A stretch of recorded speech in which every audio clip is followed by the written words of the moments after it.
சூட்டை தணிக்கும் அல்லிப்பூ. இப்போது நிம்பே நௌசலி என்னும் அல்லி மலரின் மருத்துவ குணம் குறித்து அறிவோம். குளம் குட்டைகளில் பயிராகும் கொடி வகையைச் சேர்ந்த இது புஷ்ப நிறத்தால் 3 வகையானாலும் மருத்துவ குணம் பெரும்பான்மையாக ஒன்றாகவே இருக்கும். இது நீரிழிவு, சிறுநீர் பாதையில் ஏற்படும் புண், தாகம், வெப்பத்தால் உண்டாகும் கண் நோய்கள் ஆகியவற்றை தணிக்கும். இதை பயன்படுத்தும் விதம் குறித்து பார்க்கலாம்.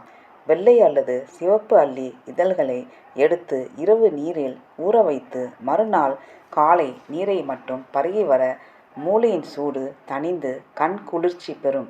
அதிகமான தாகத்தையும் தணிக்கும். இரத்த சர்க்கரை அளவை குறைக்கும்.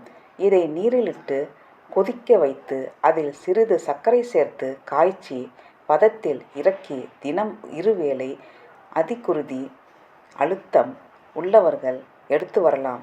இதன் மகரந்த பொடியை தேன் சேர்த்து அருந்தி வர மாதவிடாய் கால அதிக குருதி போக்கும், வயிற்று வலியும் தணியும். உடல் வலி போக்கும்,